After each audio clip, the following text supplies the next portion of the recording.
Appreciate that. And you can facilitate our awesome conversation. I'm really excited about hearing Brian talk about size and best tool for the job. Right when we first decided that we were really going to do a convergence this year, Brian was one of the first people I reached out to be like, hey, can you talk about this?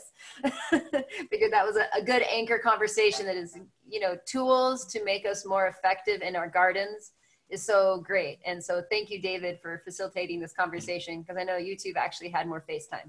So that's great.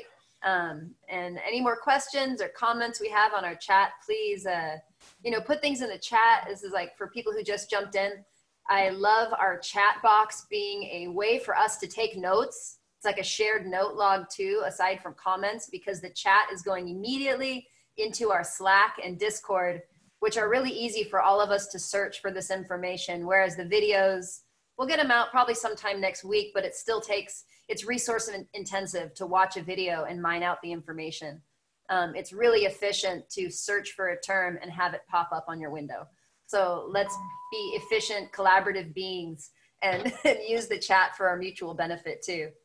Sylvan? I'll let people know, I discovered when I was reading through some of the chat logs last night that anything that you type privately to someone goes in the chat log. So it doesn't for us who are doing that. Video. I saw that, but I don't think we had anything weird, so I wasn't worried about it when I did it. I tried searching. I just want people to know that. No, it's not. That's not totally true, actually. That was it's just not for anyone. It's just for those of us who are copying the chat log. Right. So you can send things privately to each other, and I'm not seeing it. Yeah, it's that if I'm copying the chat, my private chats do it, or if Julie's doing it, her private chats do it. Could you repost the Slack or someone? Oh, so my private chat to somebody else doesn't. Yeah, because your private chat is totally private. Okay. But those of us who are facilitating don't really feel like anything we do is private. So thanks for clarifying. I thought it was everything. No, it's just I didn't cut out my private chat because I thought it didn't really matter. If some non-board member sent me a private chat, I will remove it, and I think the other board members will do the same. Just because we do respect it, that conversation. I'll look for that in the thing to make sure that didn't happen. I'll do a search. We can easily search for the word private and mine out that information. So thank you. The Slack link, I'll try to get it in here, but it's on our website. There's a join our Discord, join our Slack, and we also put it at the top of the protocol document. But we can put it in here too. It's a pretty cool resource. Sorry for throwing another do this new technology thing too. But it's a great way to track information that is shareable, that seems easier to navigate than a shared Google Drive, because there's conversations around everything. Thanks. And now, Brian, David, all you, and we can have questions at the end. And David, you can facilitate. Okay, cool. Well, it sounds like we'll do questions at the end. So if that's the case, the show's on you, Brian. Okay, there we go. So I just wanted to talk. We have a little bit of echo going on, and say I'm really excited to share some of this stuff. And I've got a couple of helpers here today. We have Jericho, who you might have seen in the video at Outback Farm on the rain trees thing, and Kurt from Skywood Food Forest here, and they're helping to video this for us today. And we'll just dive right into it. I've got a number of things to talk about and show you. So let me hand this back and flip the camera around to Kurt.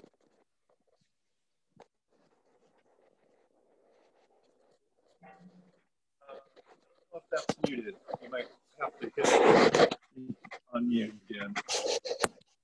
Anyway, can you hear me? Yep.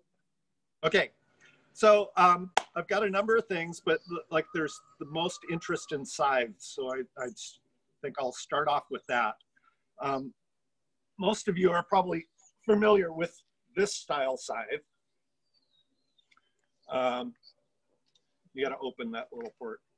So this is the old style American scythe, and it's what you see most commonly in garage sales, or hanging at the wall on at a restaurant or something like that. And they mostly have fallen out of use because they're very awkward, they're hard to keep sharp, and they're very heavy. And they don't really do that great a job unless you have really dry, tall grass kind of brush. And this is what I started with, and I tried to learn how to sharpen it, learn how to set it up and stuff, and all for not, this was actually my great uncles from Montana that my family member gave to me. And so that's what kind of started me down this rabbit hole of scythes. And I go, there's got to be a better way. People use these all over the world. And that kind of led me to researching it and finding it. And little by little, I found out about the Austrian style scythes, which is mostly what I'm going to talk about. So if you have one of them, Brian, just a moment. But it tends to be, yeah. Oh, there it's better. Are we good? We're good now. Thank you. Okay.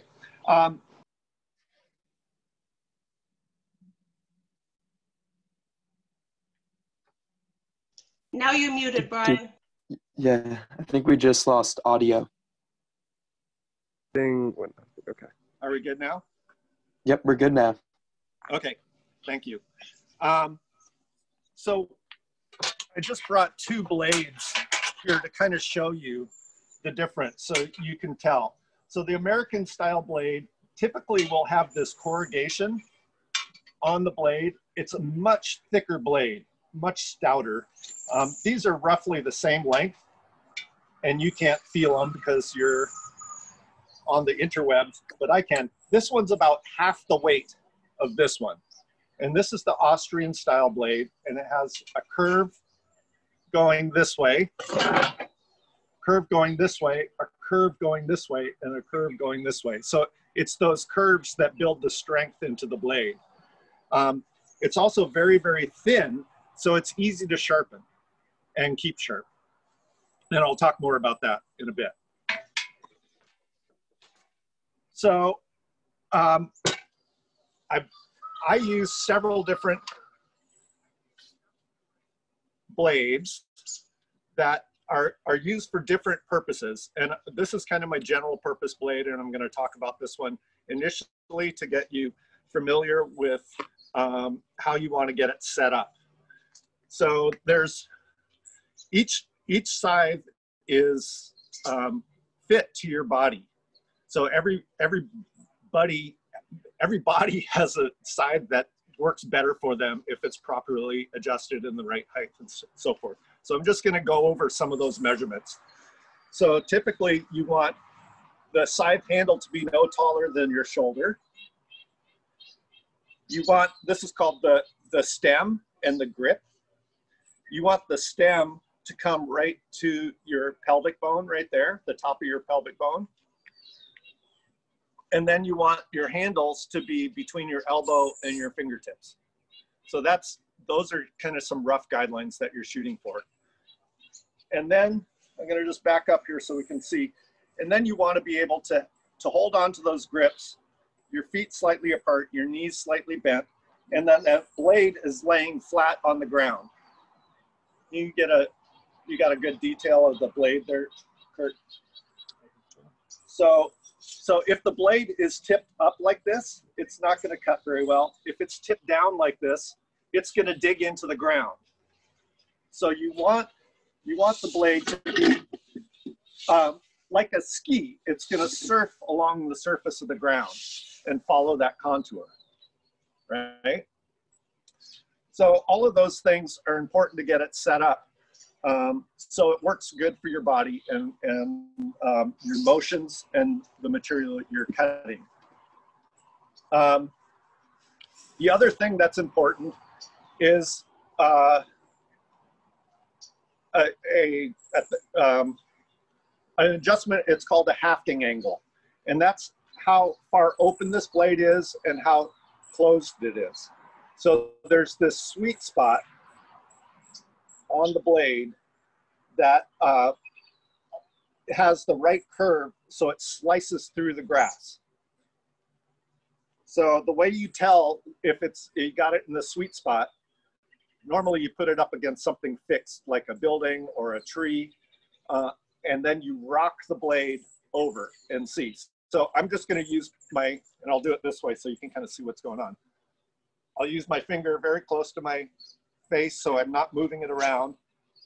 And I'm touching, this is called the beard of the blade, and this is called the toe or the tip. So touching the beard of the blade and rocking this out. And you want it to be 3 or 4 fingers lower at the toe than the beard.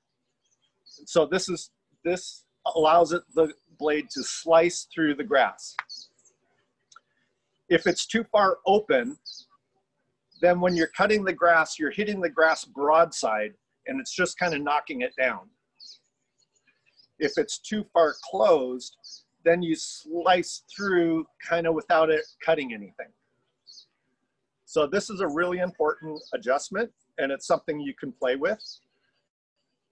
And let me just show you and get a close-up of how this is attached. There is, let me just grab this blade so you can see.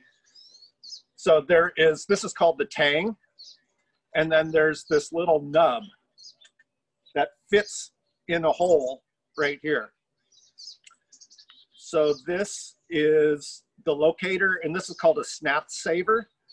It keeps the wood from hole enlarging, and as you know, you get moisture and stuff like that. And then this is called the snap ring. And there's 2 Allen set screws, and you carry Allen key around, and you just undo these screws and you can move this down or up a little bit. And then when you go to peen, and I'll talk about that more, you take the snap ring off and you take the blade off and you do the peening process.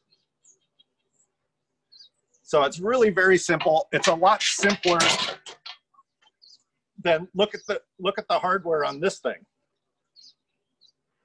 So you got a lot of metal. This goes all the way around. Bolts, adjustments. So this is a lot of weight you're moving around at the end of the stick. And it's always hard to get this adjusted properly. Okay, so that's kind of the overview of how you fit the scythe to your body and how you adjust the blade so that it has a proper cutting.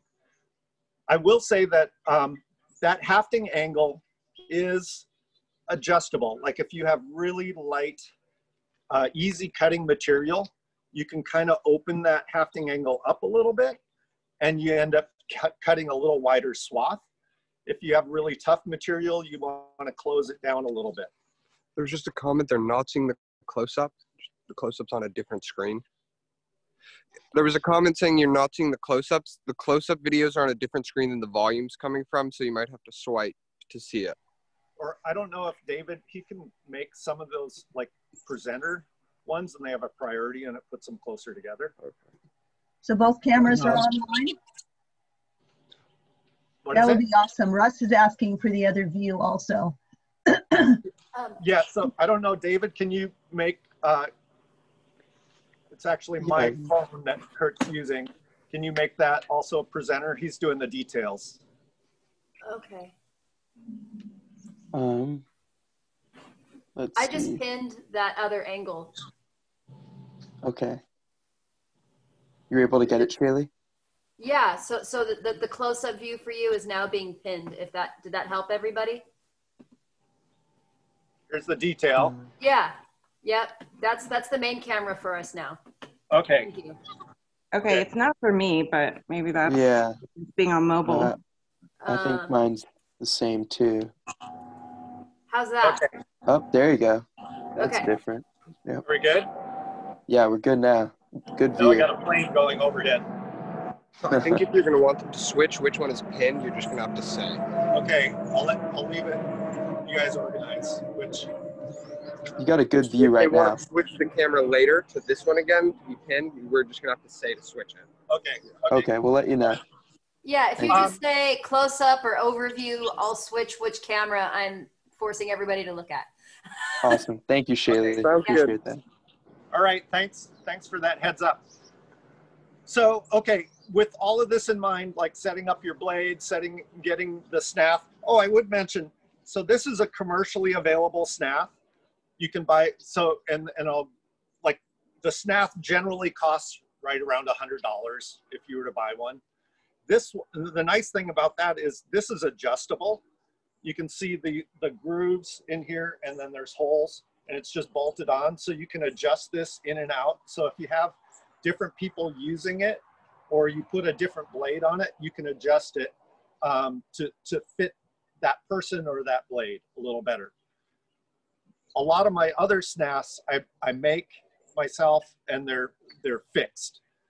So just to let you know, in a general ballpark, the blades can run anywhere from $60 to $150 for the blade, depending upon the size and the quality, the age, that kind of thing.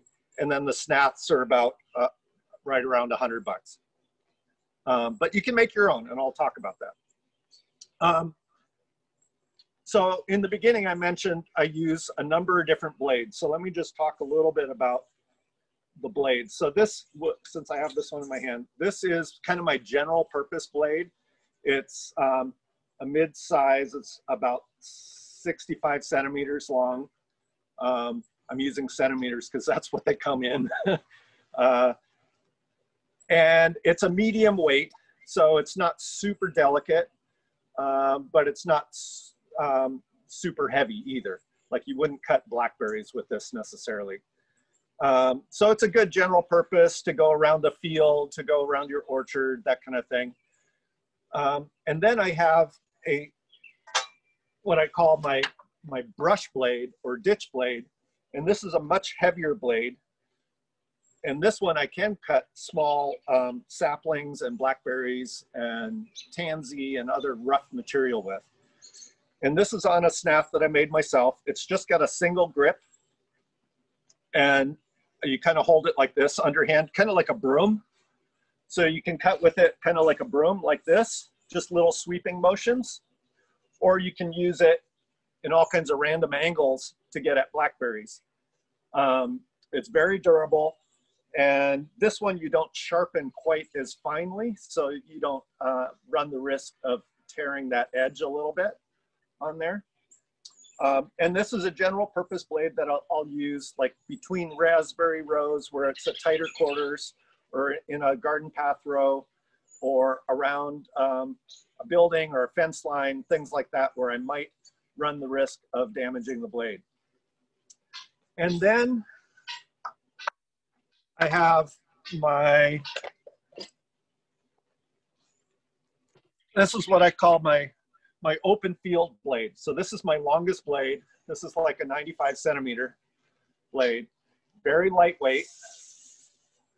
And I've set it up on a snath that has, so this is black locust for the main snath, and then these are applewood grips. And this grip is a little bit different. It's forward facing so that it counteracts the weight of the length of the blade. So I'm holding it, so it's kind of holding that tip up. And you notice, contrary to the American style snath that has the big end of the snath at the bottom and the small end at the top, this I've got opposite. This is the big end up here and the small end down there. And that essentially acts like a counterweight. So this is my balance point. So I could almost cut single-handedly with this because it's balanced so nicely. So if you're making your own, that's something to keep in mind.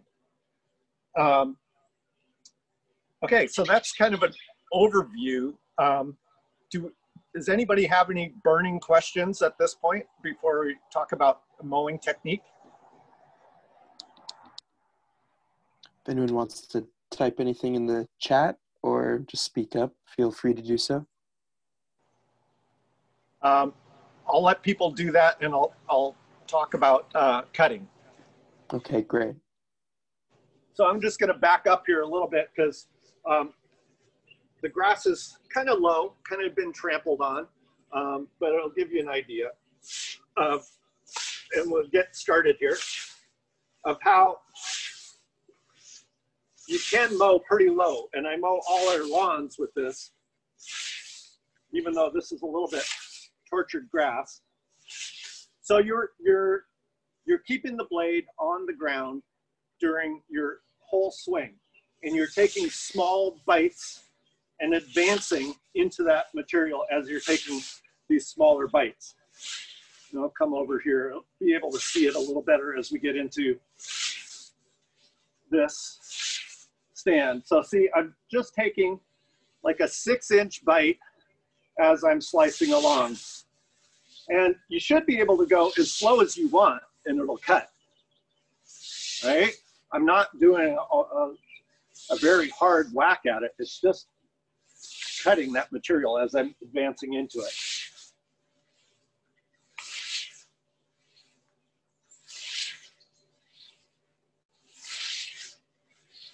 And you'll notice as I'm cutting, it's pulling all this material into a nice windrow line on my left side. Right? So this makes it really easy to harvest this material up, whether you're using it for animal fodder or mulch. It's just very easy to gather up. And I would say at this point, the really important companion to the scythe is a good grass rake. And so this is a grass rake I make. You can make one yourself very easily, probably in less than an hour. This has hickory or strong wood on the front, and then it just drilled holes. And I've used, in the past, bamboo for tines. These happen to be some old fiberglass fence posts that makes it a little bit more durable. And then just a wire arrangement here, and there's one screw through there. And again, this is black locust, and it's very lightweight, and it has a long handle, a long reach. So you can just kind of get this material bunched together pretty quick with that rake. So cutting it's one thing, picking it up's another. So just thought I'd show that. I have a quick question for you, if it's okay to ask. A lot of the organic material you're knocking down on your farm, is that being used for a lot of fodder, or are you mainly composting a lot of that material, or do you mix it up? So great question. We have 2 cows, and we've had sheep, and we have, in the past, we don't have them right now. We also have pigs, Mangalista pigs. So if the grass is really good, like really lush clover and dandelion and plantain they love, I will save that for animal fodder. If it happens to be a lot of buttercup and weird like pine needles or other things are mixed in there, then I'll just use it for mulch. So essentially, like many things, you just high grade the good stuff and capture and store that energy in your overall systems. I would also mention that scythe grass is way better mulch material than mowed grass, because it has typically longer stems that are more intact. And so that mulch maintains loft and breaks down slower and actually harvests dew because of all that surface area in the grass. And it slowly breaks down, whereas mowed grass is short little pieces that compost down very quickly and turn into kind of an anaerobic goo if you put too much of it on. So I much prefer scythe grass for mulch. And it's easier to harvest and move and all that stuff than short little pieces. Let me just finish up with the mowing. This is something that's going to take... also got some other questions from the chat. Okay. That people can say. One person asked, how difficult would it be to switch the tool from right-handed to left-handed? Okay, that's the right-handed to left-handed. That is a very common question. And I've taught scything classes for quite a number of years, and I've had a number of left-handed people in these classes. You can do it. You can buy scythe blades that are left-handed. You wouldn't switch it on a given snath, like back and forth. You would have a snath that's built for left-handed. But typically that's not what's done, because it is, whether you're right or left-handed, it doesn't really matter, because it's the same motion this way or that way. You know, if you're cutting this way and you're returning this way, it's the same motion. You're just doing the same motion. It's just back and forth like this, right? The other reason typically it's not done is because if you're working in a team and somebody's cutting and throwing the material this way and you're cutting and throwing the material that way, it doesn't work to work as a team with right and left hand people. So that kind of goes to where I was heading, which is mowing patterns. So when you're cutting, you're thinking about how you're cutting through a given area so that you're not getting tangled up in previously cut material. So if you're cutting in a field, you would cut that field in a clockwise direction, starting on the outside edge and going around, and then you're throwing it to the left as you're cutting, and you just kind of spiral inwards. So you're always throwing the material to the left. And so you spiral inwards, spiral inwards, spiral inwards. And I have a handout on scything, and I can post that. It's a PDF. I can post that up somewhere. And it has some diagrams about mowing patterns and mowing techniques. And kind of paraphrases a lot of what I'm saying and gives some sources, supply places and stuff like that at the end of that, resources. So yeah, there's a lot of little techniques, but this is something I strongly encourage people to look at this as a possibility. You could do it for a small urban lot very easily. It replaces a lawnmower, a weed whacker, all kinds of things. And I mean, we're on, 13 acres. I mow pretty much all our paths, all our orchard area, all around the gardens, some of the fields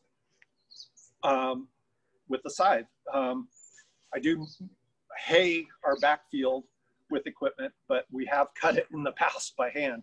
The cutting part's not so hard. It's the moving it off is the hard part. So yeah, that's kind of it in a nutshell. I can field a few more questions, and then I've got some other tools to show you. Cool. Yeah, there was a question in the chat from Penny's in Sacred Valley of Peru and wanted to know if there's a good Peru resource. And I'm sure others are wondering, is there a good male resource? I see you describe making our own snath. Maybe there's, an online place to help us know that. Can you speak to that?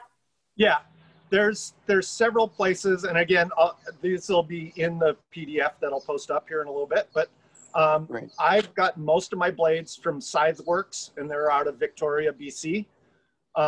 There's another place, or it's a website that's called Scythe Connection, and that is the guy that runs Scythe Works in Victoria.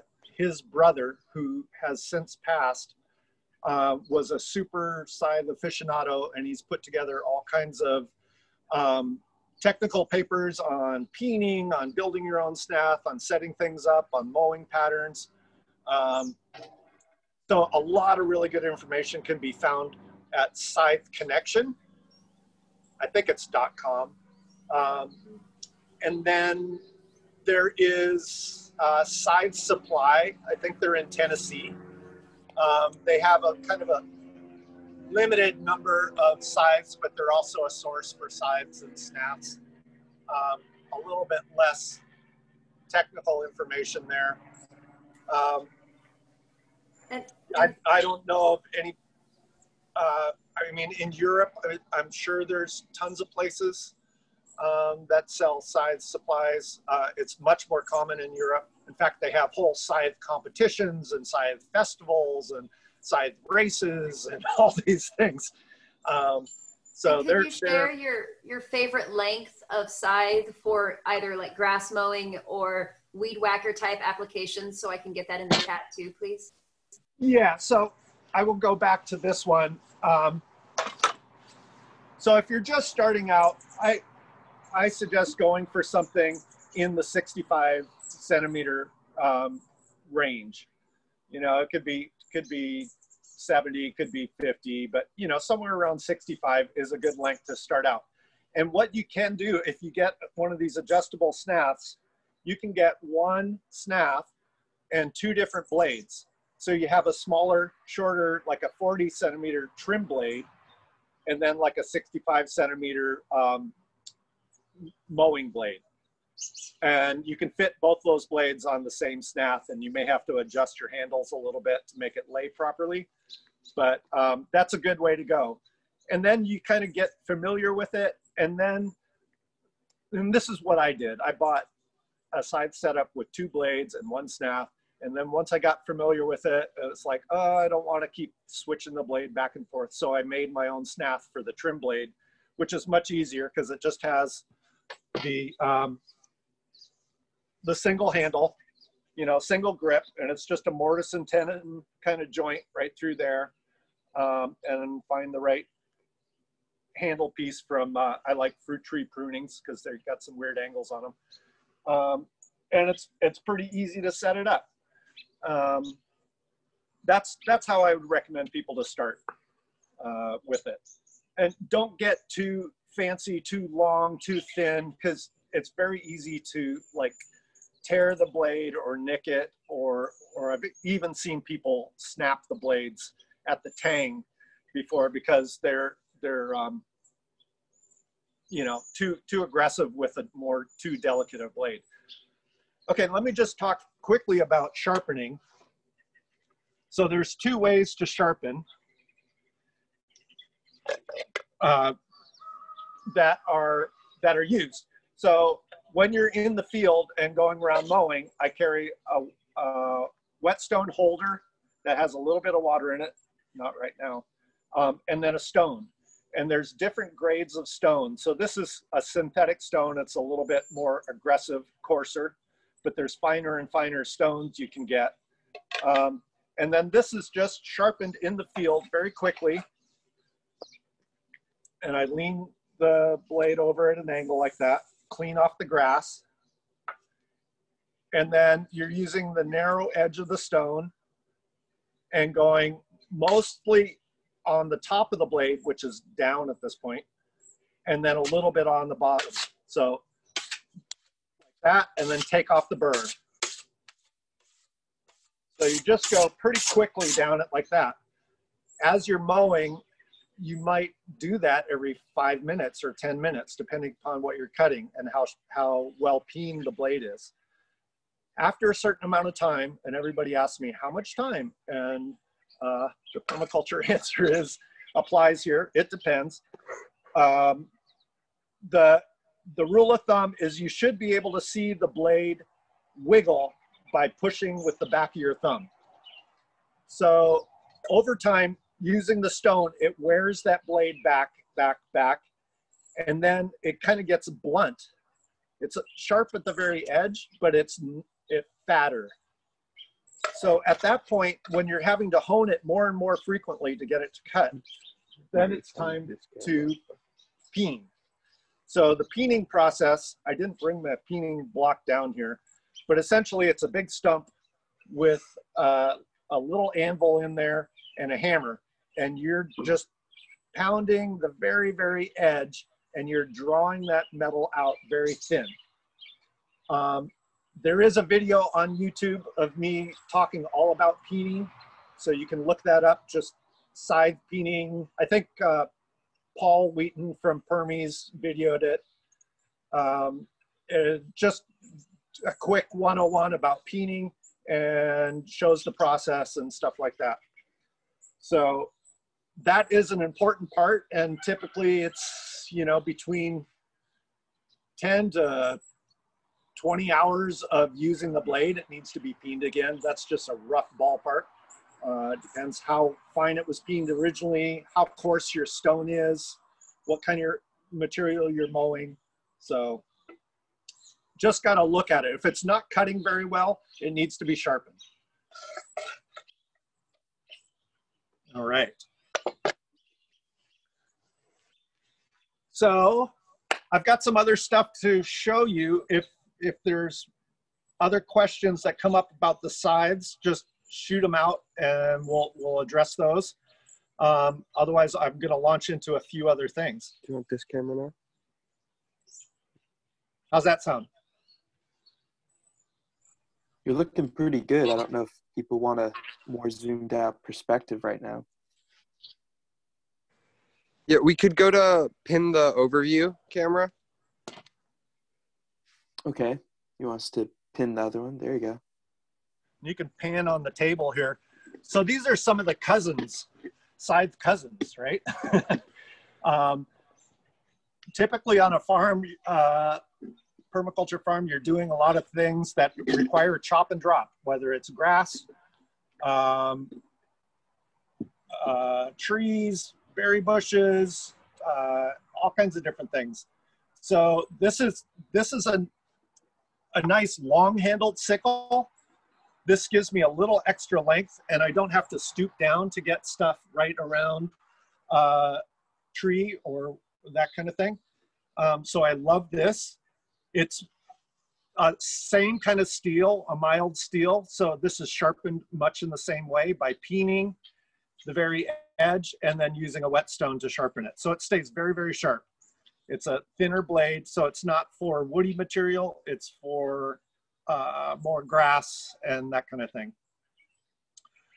Then stepping up a little bit more is I love bill hooks. So this is for going for more woody material. So if you're pruning branches off the lower black locusts and that kind of thing, I will use this. Willows, that kind of thing. I wouldn't use it on fruit trees necessarily unless you're just cleaning up a brush pile. What did you say that's called, Brian? It's called a bill hook. And it's used for like laying hedges. It's used a lot in using bamboo, like split bamboo. And it's just a nice weight. And it's just sharpened with whetstone. And it's got a good holder here, so it's not going to fly out of your hand. So I really love that. The other ones that are my daily wear it around with me kind of thing is a pair of pruners and a little rice knife. So this I use for everything from harvesting produce to cutting grass around certain things to just it's a finer detail thing, and it's a serrated blade. And these are very inexpensive. These are, our local farm supply has these for like $6. So I typically have, 7 or 8 of them laying around so I can just put my hands on them when I need them. And then pruners are really nice. These are, Falcos that are a little bit beefier. But if I don't want to carry that holster around so much, I really love these, which are a blunt nose pair of pruners that I can just fit in my back pocket. And I use these for pruning tomatoes, harvesting things. They're just very lightweight and small. They're not bulky, so it doesn't take up a lot of space in your pocket. Let's see. People ask me, what's the most important tool at a permaculture farm? And I have to say, it's the harvest basket, because that's what I do a lot of, is harvesting. So a really nice harvest basket with a good stout handle and a good volume. You can see there's some of our sea berries, and we got some squash. So we have several of these around, so you can always grab one at any given time and go out and see what you can find. Okay, where are we going next? Okay, weeding. We don't weed tons, but we do weed usually more in the early spring when things are getting going. And people are probably familiar with this type of weeder, the stirrup hoe or hula hoe. these are nice, and they cover a lot of ground very quickly, but they're not super accurate. And so I've made a couple of weeders that I like more. And these are just very simple, welded. This is an old file, so it's good tool steel. And it's sharp on the front and the back and dull on the ends. So these ends can go up against plants without risk of cutting them. And this is on a long handle, so you can easily stand up and go down the row.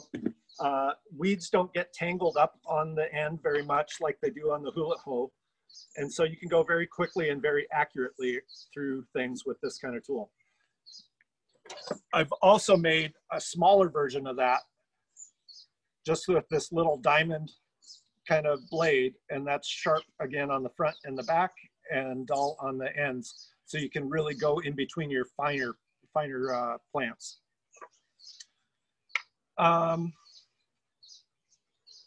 Okay, before I dive into that, we did do a little video about a broad fork, and a broad fork is one of our main tools we use for cultivating the soil. And Jericho has that on his camera, and he might need to get screen shared, and he'll play that little video, and then I'll show and talk the tool over a little bit.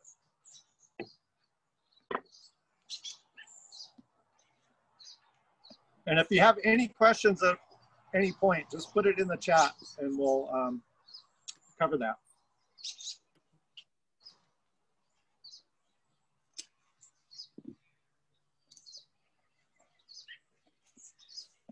Okay. I just put in the chat while David is figuring or is getting the technical piece. There's a suggestion for garden tool company from Darian, and I've gotten some really nice hoes from A.M. Leonard. They source some Amish tools and ones that they make in-house. And A.M. Leonard has a really high quality hori knife, and they guarantee the tools that like they make, A.M. Leonard type brands. So if you break the top, yeah, hori knives are wonderful. Yep, they're a good one. Yeah. So and I get a number of tools from A.M. Leonard, and I'll show you my the squirrel cage roller ball here in a second that I got from them, and I love it. Mm-hmm. So who's attempting to share the screen right now, just so I can get the name? It's Jericho. Jericho, okay, his computer. I don't think Shaylee right now. Yeah, I'll make sure that Jericho is a co-host. There you go. Now you can screen share. Sorry about that. Oh, no worries. Thank you, Shaylee. Yeah. Didn't realize that was my job. Yeah, neither did I, but I'm not a host right now, so my bad. All right. Oh, I thought you were. I'll get that set up. Okay. Can people see the video? Yep, looking good. Yes, but it's not full screen. You might want to make it full screen. Okay, it's full screen on the phone. I'm not sure how to... Yeah, it looks good now. Okay. Hi, so this is one of the pieces of equipment that we use very, very frequently. Do you have audio? At Inspiration Farm. We do. It's a little level. Turn it up. For the most part. There has been times when I till, but most of our bed That's as loud as it goes. Either by Okay, thank you. the chickens, or occasionally we use this tool here, which I've made, but you can get available. It's called a broad fork or a U-bar, kind of because of the shape. And I've welded these up, and I've improved some of the designs that I've seen that are out there, mainly by this fulcrum and the spacing and the length of the tines. But it's a very ergonomic tool, and it really does work for loosening the soil, getting out any weeds with all their roots intact, and without overly pureeing the soil and disturbing that soil life. So let me just demonstrate how this works. So essentially you get it started, and then you use your body weight to wiggle those tines down, and then you just kind of lean back and fluff up through that soil. And you pull it back, step it in again, and you kind of work your way backwards through the bed. but you can see, like, you can pull long, deep-rooted plants, or weeds in this case, out very easily as you're going. You know, those are fully intact root hairs on there. And it's just a very pleasurable experience to use because you're just using your body weight to push it down, wiggle it in, and pull it back. So there's the only real heavy lifting is this motion here, where you're drawing it back and you're chunking it in. And so at the end of the day, when I've worked up a bed or two, I'm not sore on any one of my muscles. I just feel like I have a nice overall workout. One of the many beautiful things about hand tools like this, they don't take an engine, they don't take gas, they don't take maintenance. They're quiet and pleasing to use while you're using it. You can hear the birds chirping. And you don't have to be committed to like rototill your whole garden. You can do one bed at a time very easily, or one little area at a time. Okay, so that's kind of how it is for your body.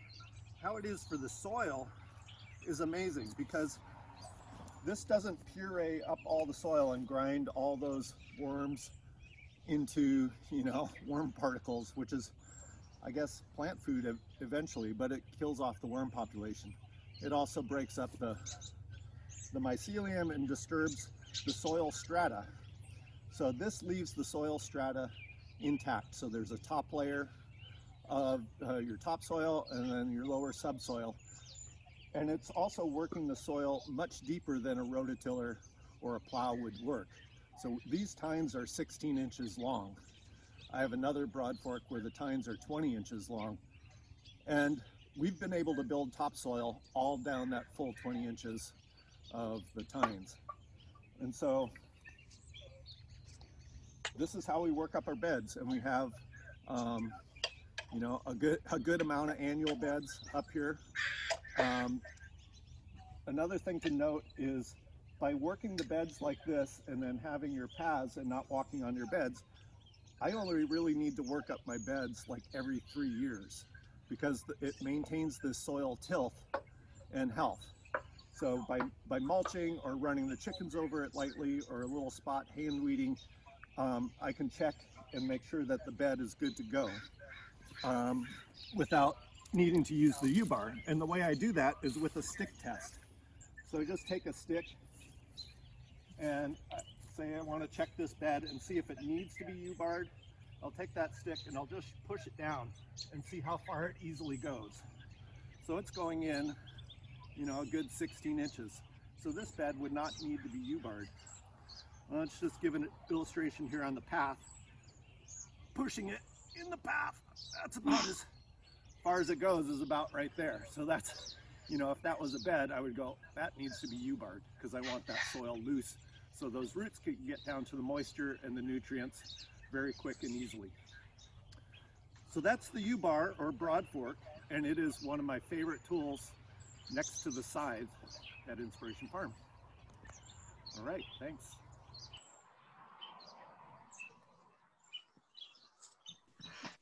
Brian, do you have a like design sheet of the way you fabricated yours that you could share with us, or kind of? Yes, I sure do. I would just point out a couple of things that may not have been evident on the video. One is this angle right here. Are you catching that, Kurt? So the tines are going straight in, but the handles are leaning forward. So that's important because when you're standing on it, like if the handle, you want to just fall over. So to have the handles in front of you when you're trying to stand up on it, that's important. The other important thing that a lot of U-bars don't have is this fulcrum. So when you get down to pulling it over, you're not having to go way down to pull up those tines. That fulcrum is helping you lift that the tines through the soil. The general principle is this is about 4.5 inches between your tines. And then, like I said, I have different length tines. So I have some that are 20, I think it's 21 inches. And then this is my mid-size one, that's the 16 inches.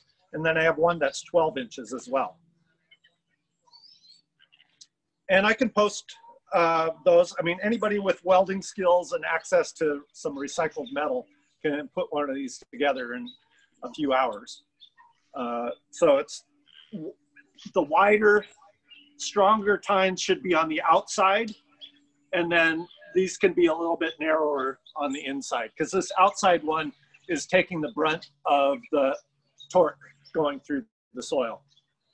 You're saying that the tines are of a like bigger diameter metal on the outside than on the inside, right? Correct. This tine is much heavier duty, and this is flat stock. It's like 3/8 wide by like an inch, and this is like 3/4 inch. Okay. For the materials, right in here, there's a big metal gusset that supports the handle to the outside tine. I had a question for you, Brian. What's that? Do you want to go ahead? Whoever that was that you, Sylvan, or? Do you have a handout on that or something, or specs that we could, if we wanted to make one ourselves? Yep, I do, and I can post that along with the Scythe handout. Great. We're looking forward to all your handouts because you've shared so much good information. Yeah, I tried to get it into the chat, but don't know if I did it right. Oh, nice. Oh, cool. I was going to ask real quick, you talked about using reclaimed metal. Did you purchase metal to construct this U-bar here, or did you reclaim materials you already had on site? Yes, both. Both, okay. We have a lot of resources here on site. I look around, I see if I can fold pipe or just whatever I got laying around. We also do have a recycling place called Z's Recycling right down the road, and if I don't have what I need, I just go down there and shop in their scrap metal pile. Very cool.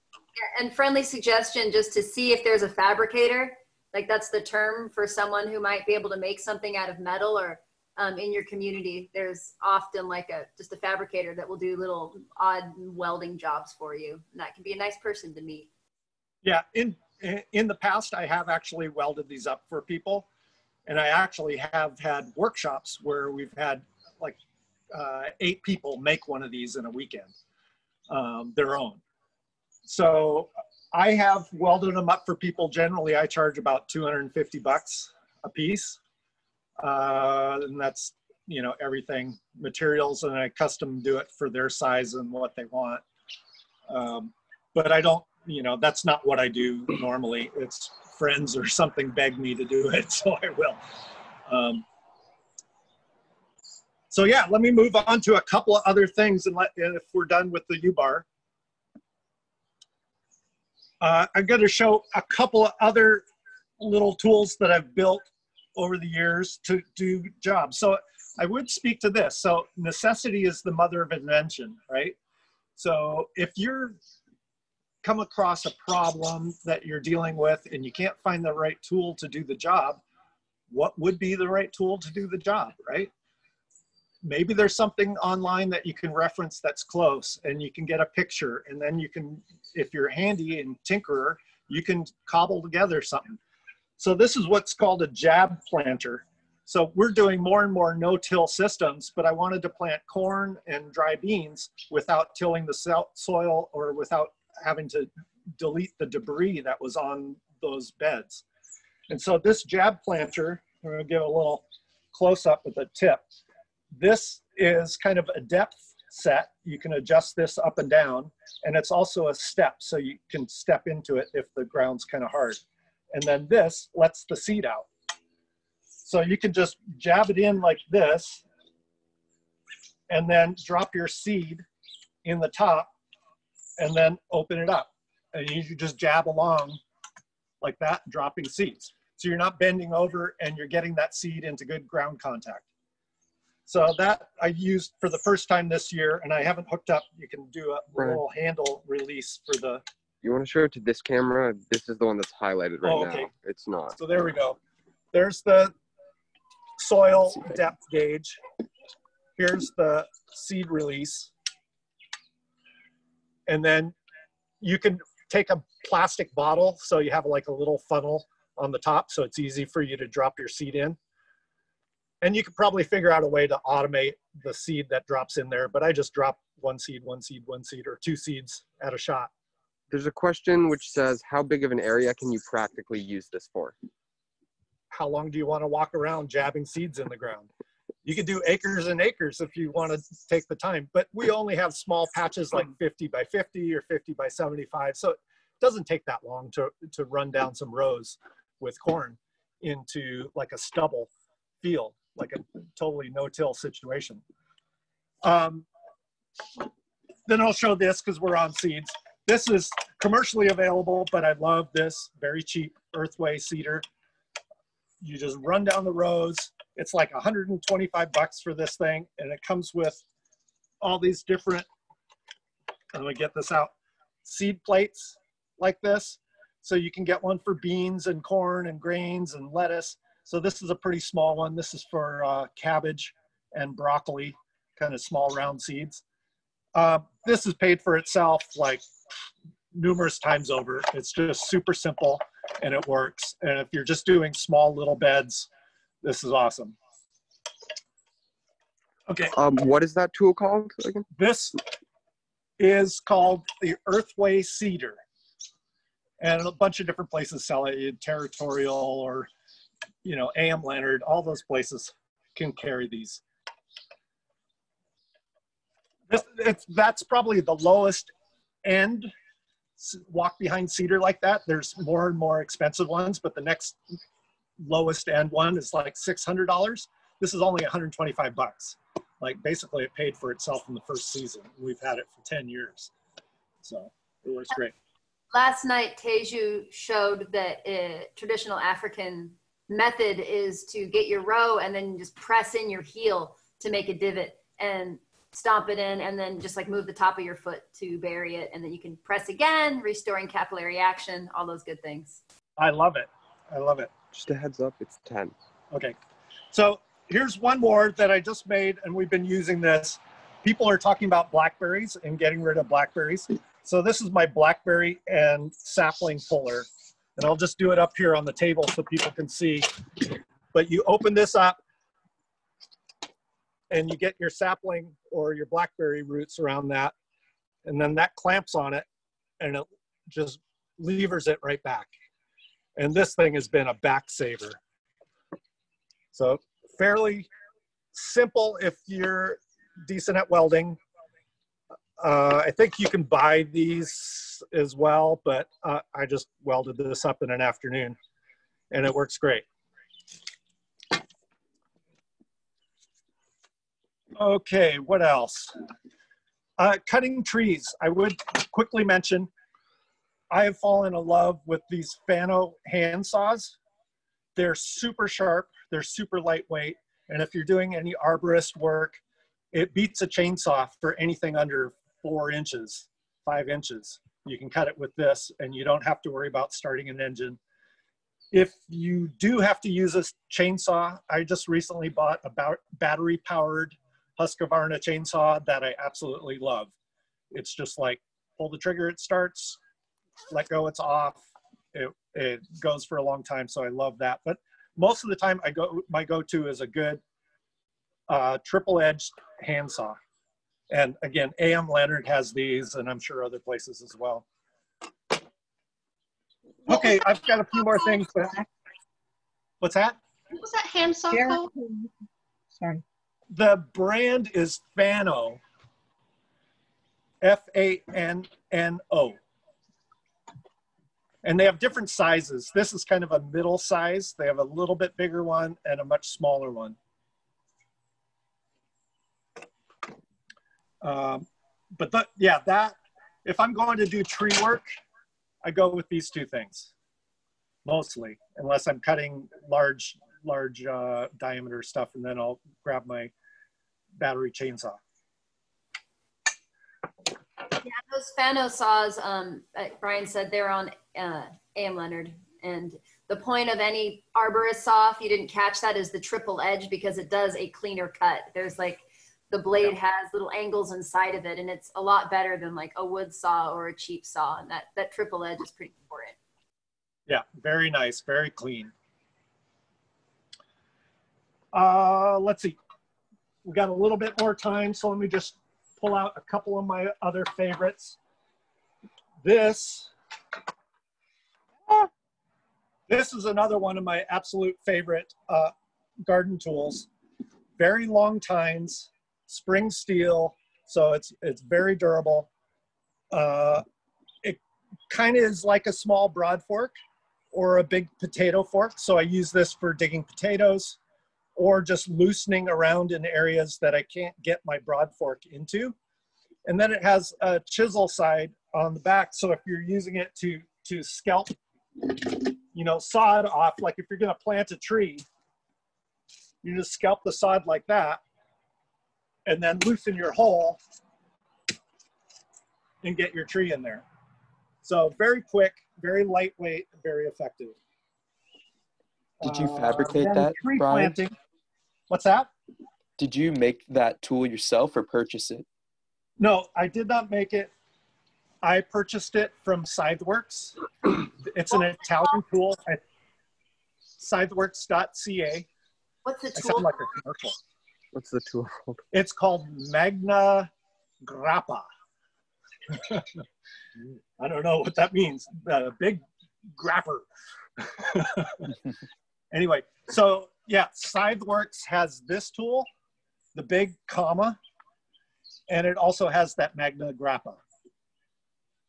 Very effective, it's one of my go-to tools if I'm planting trees or digging potatoes or working up the edge of a bed. My other standby tree planting tool is a hodad. So, and this has kind of got the same thing, a chisel on the back so you can scalp off sod, and then a nice deep tine. This is not necessarily fruit tree planting, but if you're planting a bunch of seedlings, firs, pines, nut trees, where you just want to get a nice deep loose hole, I would use this. Again, scalp that off, and a couple of good whacks, and you get a loose hole. Open that up like a tongue depressor, put your seedling in there, shove it back down. So I used to plant trees for the contract group with the Forest Service, and we'd put in 300 to 400 trees a day with one of these.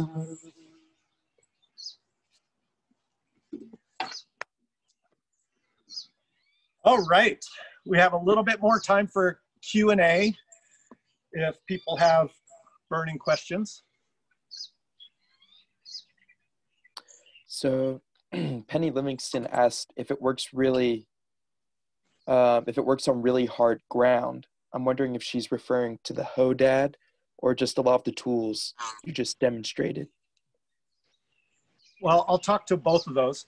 The hodad, I mean, if the harder the ground is, the more you got to chunk at it, I suppose. If it's really rocky, it's a beefy enough tool. If there's any kind of crevice you can get through that rock, it'll do it. I planted on some pretty steep slopes with rock outcroppings and stuff, and it did the job. As far as the broad fork goes, you'd have a hard time going through like really compacted direct sod. You can do it, but it wouldn't be my first choice for like pioneering an area. You would either want to sheet mulch it and let it loosen up, or till it for the first time, put in a cover crop, let that kind of root get established, and then follow up the following season with the broad fork and start going through it. If it's really rocky and stuff, you could do, I have built broad forks for rockier, heavier soil, clay soils, and they're beefier tines, fewer tines with a little further space in between them. So it's kind of, you build the tool for the soil and the person that's using it. Yeah, that's I don't know great. if that answers your question, Penny. I think it was a good explanation. We got another question asking what tool you were using for picking up nuts and what is it called? I forgot to show that. Perfect. Aha. Okay, let me move this.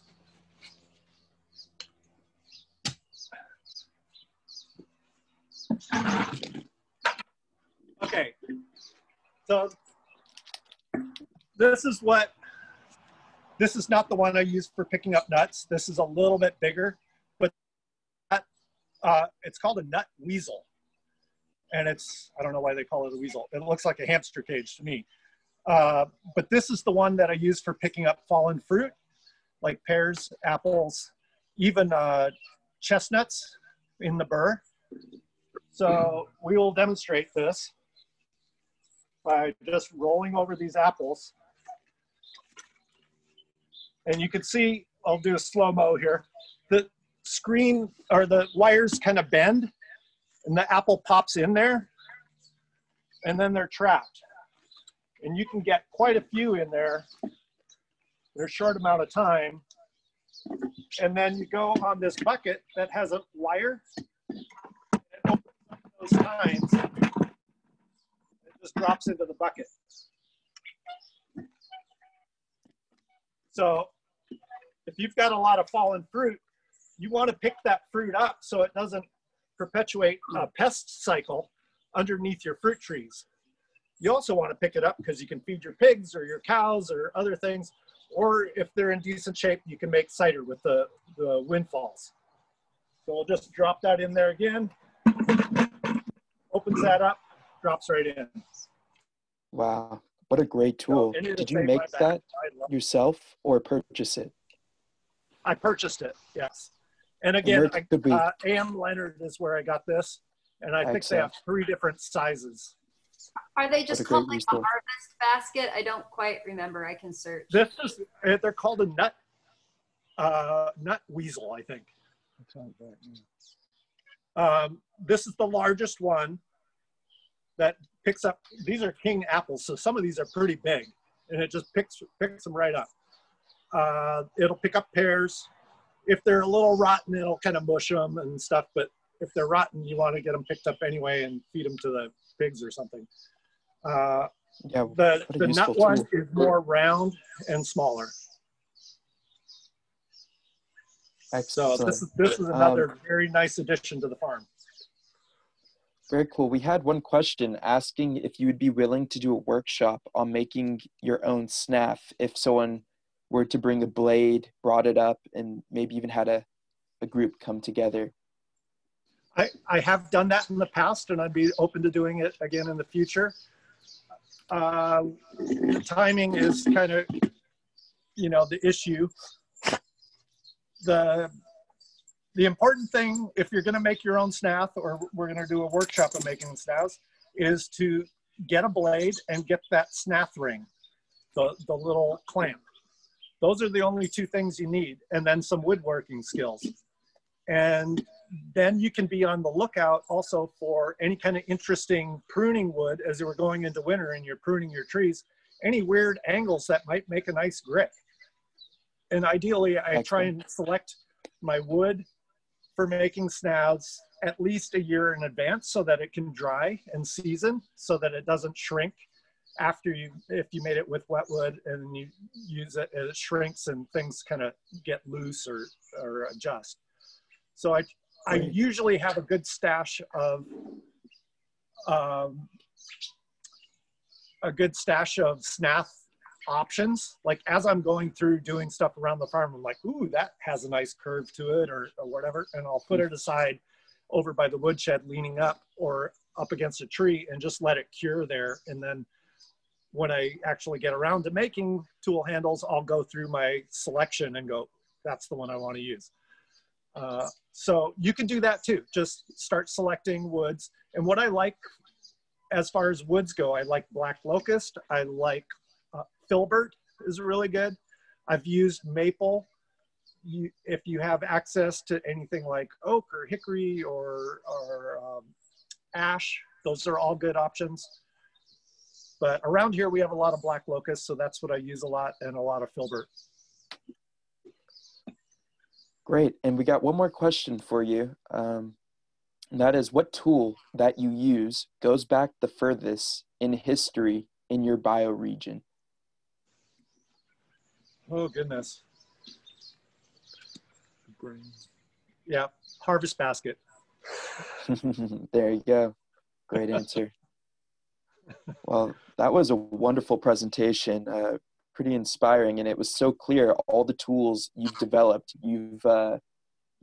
out of need, as you said, out of necessity. So it was clear they're not fancy, very simple, but they serve a very specific function that you're able to achieve. So it's great to see your experience come through with your engineering. Yeah, and I would encourage people to not be shy when it comes to that kind of stuff. Even if you don't have whatever, woodworking skills or even metalworking skills, these are small projects and you're not committed to a major thing. So it's a good place to kind of start learning those skills. And as you start with making a simple little tool, then it's like, ooh, wasn't so hard. I can make another weeder. You know, these little weeders, these are just super simple little metalworking project and woodworking project. And you could do that in like less than an hour to put that together and sharpen it up. And so I've made several of these just so I have them laying around when we have helpers or whatever, everyone can grab one. The other thing I would note is make sure you paint your tools bright colors so they don't get lost in the weeds, because early on we had a lot of tools just kind of disappear. I even go so far as putting a flag on things. The smaller the tool, the more important that is. And sometimes I even have a tool like this. This is a harvest knife that I use a lot. Some of them I even put a tether that's about 3 feet long and it's attached to the basket. So wherever you go, like you got your harvest knife and your basket connected. You go up and you leave with your basket and your knife is trailing along on the ground. So the things that go together can go together. Great. And I'm just curious, on your website, do you have information as well related to all of your designs and fabrications and things of that nature? Are we able to visit your website for that information too? You can visit our website. I have less time to develop my website than I would like, I guess. It's not up there, but I do have PDFs, like I said, of handouts that I use for when I do side workshops or when I did the Broad Fork building workshops. It's kind of not exact, but it's the guidelines of what people might look at to build their own. Sure. And just to clarify, what is your website once again, so everyone can take a note? Yeah, it's www.inspirationfarm.com. Well, that will be easy to remember. I think we're all inspired here today. So thank you, Brian. Yeah, thanks for having us. And I want to put a shout out and thanks. Why don't you guys come around the camera? My camera crew did awesome. Yeah, they did. Yes, So, thank you. Thanks. Great presentation. Yeah, if anyone wants to give Brian a little bit of extra thank you with a financial donation, you can PayPal him at ak@inspirationfarm.com and check out what resources are on his website, Inspiration Farm. I'll put that in the chat too. Yeah, call that a love offering. Yeah, thank you so much for that, Shaylee. We also normally do quite an extensive series of education workshops, work parties, often host different people as they're coming through the area to do presentations. So if you want to stay abreast of what's happening up here in the northwest corner of Washington State in North Bellingham, you can sign up to be on our newsletter or posts, and we'll put out information as the dates and stuff on those events get set. Excellent. Well, thank you once again. Yeah, you bet. look forward to the rest of the day. Yeah, I think we have a great presentation coming up in about 15 minutes on fermentation with Peter Jackson. So that will be really interesting. Yeah, that one's on how to make bokashi, which is like a cultured soil ball. And in between now and then, we do have 15 minutes. Are there any others that have tools that you'd like to share? Like, I love my harvest apron. I have a really heavy duty. I'm trying to find the brand. I think it's Zypher, but it's a very heavy duty harvest apron where the flap kind of goes down in the front and has this big pouch at the bottom that's long that has clips on the side. And I can probably put 50 pounds of apples in my pouch, or I can weed or harvest a ton of lemon balm and just stuff it in my pouch. Does anyone else have any tools they'd like to share?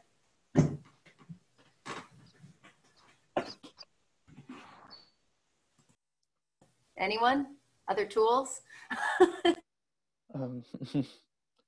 Yeah, I've been recently getting into arborist work, and it's been really nice using extended pull saws that aren't machine powered, but just manual. So I've been seeing a lot of applications in which we have to climb trees, but it's great to see when a tool can achieve such a niche need and grant you access to spaces in the canopy and whatnot that I would have not thought is possible before. So it's amazing how much you can do with hand tools. And I think that's probably one of the most exciting things about Brian's presentation is I know often when I think about managing a homestead and landscape, there's a lot of organic matter to be processing. So you think you're going to need a tractor, a flail mower, this and that. But it just seems so much easier to go outside, pick up a scythe, and just casually start cruising through and knocking all that organic matter, chop and drop, fodder. So many needs there. So I really enjoyed being inspired to use a scythe for many different applications someday. Yeah, and if anybody is here on the Olympic Peninsula area, there is a scythe group that meets a couple times a year, and I can get you in contact with the people. Just like little demonstrations and peening parties and that sort of thing. That's fantastic. And I do have a favorite tool because I'm gardening among the roots of second growth Douglas firs, which I know is not optimal because they like to suck moisture out of the ground. But I use, when I'm planting small things, shrubs, berry bushes and stuff, I use a long blunt nose trowel, and it has an ergonomic handle on it, so I can easily put a fair amount of pressure on there, and that works great. The tool that I carry everywhere with me is, you've all seen those little 3-tined hand cultivator things. The one that I have has 4 tines. It's a great big forged iron thing with a much longer handle instead of a little itty bitty handle like this. And that's the tool that, like that and a pair of pruners, are the things that go everywhere with me on the farm. The thing that I like about it is I don't have to bend over as far to use it, but I also work from down on my knees a lot because it's easier on my back, and so then I just sort of scooch around. But with a big long handle like that, I can sit in one space and cultivate a lot. And those much bigger tines, we have really bad buttercup, mean that I can put the thing into the ground and crank that handle up, and that gives me enough leverage that, just like Brian using that broad fork, those buttercup roots just pop right out of the ground. It's a little bit lighter to carry around than a broad fork, although the broad fork looks like it does a lot more ground a lot quicker. Now I want one. But yeah, a huge heavy-duty cultivator with a longer handle is my favorite tool. I have a pair of garden chaps that I just love. It's sort of like I wear the Carhartt with the double knee, and I can stuff that knee pad in there. But these garden chaps are great because on a hot day, I can just wear, I don't know, like leggings or even a skirt, and put on these chaps that have a front flap of heavy-duty duck fabric and a really big integrated knee pad. That's something we can make ourselves pretty easily. I was given to them by a friend that found them at a thrift store or something. But having something for knee protection, if we're doing a lot of harvesting or have rocky soil, it can make it be a much more pleasant experience. I really like this tool. Oh, sorry about that. It's just a drying rack that you can pop up and like put into a tiny little circle and then transport it everywhere. And I love it. Awesome. I was just gonna say, my brother-in-law is a welder, and he made me some garden tools for a gift. And if anyone's looking for a good handle material, he used a grapevine, and it was a really great, like a thick, like 1 inch, 1.5 inch grapevine, and it just made a really good handle. So if you are cutting out grapes for any reason or whatever, like those are pretty sturdy. Anyone else? There's quite a few questions in chat, it looks like. And other suggestions. One that just came in was for using a padded envelope as a knee pad. That's a really good idea.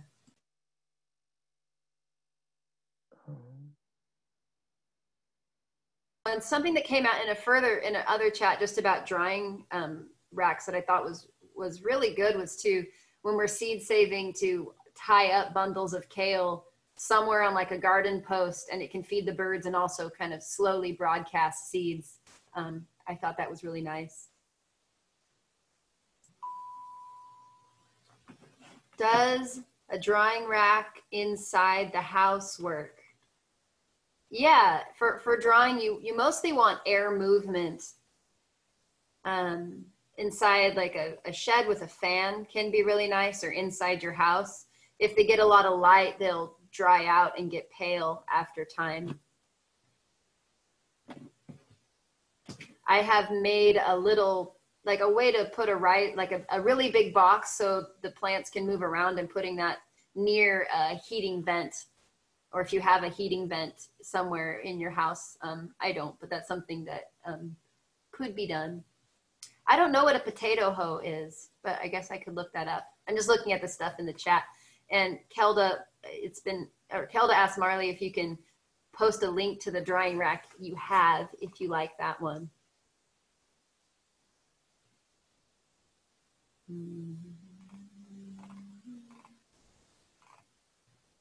Oh, and other things on drying rack, there's these little collapsible laundry racks that you can set out. Those make a really, really nice rack. You can put a few more, even just pieces of bamboo or trimmings from another shrub across it, and have a space to dry things, or hold up a screen on those. They're a little nice mobile situation to pop up anywhere. I have a question about food dryers. I have one that runs on light bulbs. I got it for like 35 bucks at a flea market, and it seems to work okay. But I'm wondering, has anybody ever heard of a food dryer causing a fire? Because I'm concerned leaving any kind of electrical appliance on all night. Does anybody have an answer to that? I have a dehydrator that has hot wires in the bottom.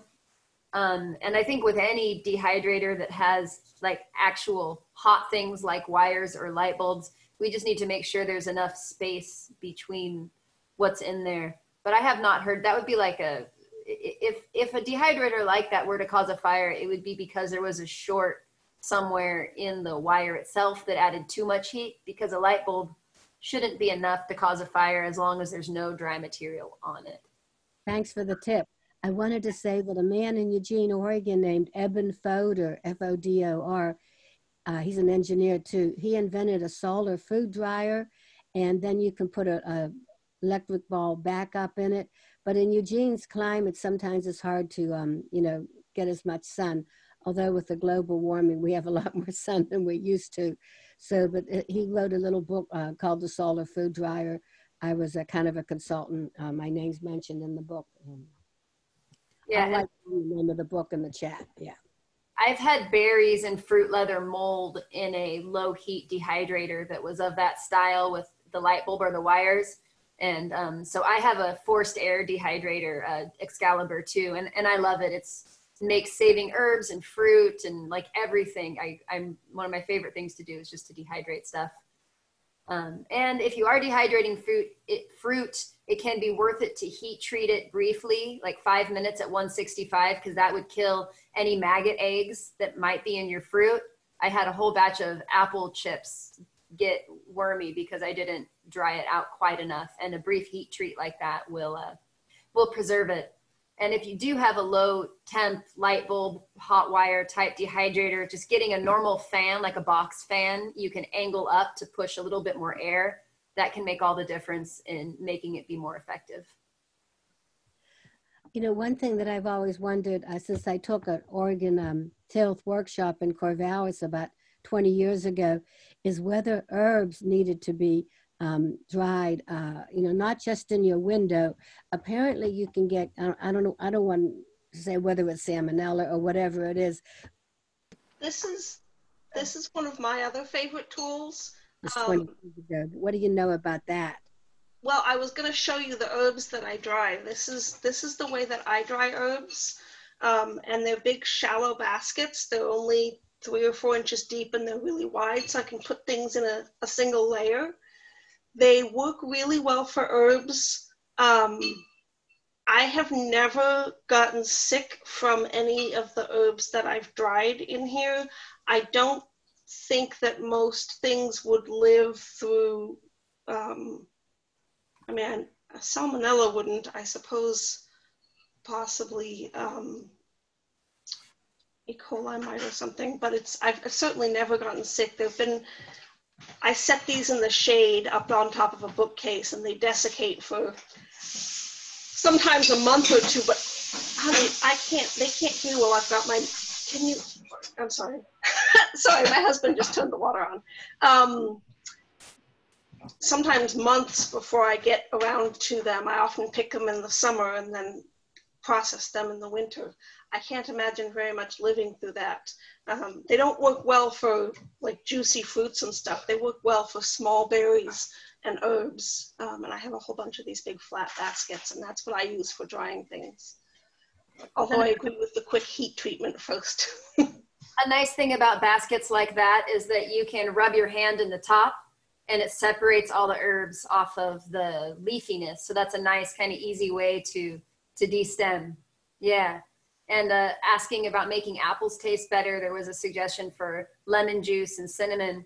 I like to sprinkle just cinnamon powder on my apples. And my midwife taught me a trick.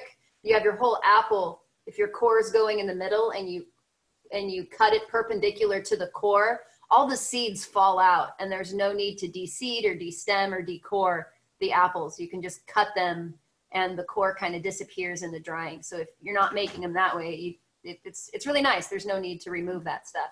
The seeds will just fall out.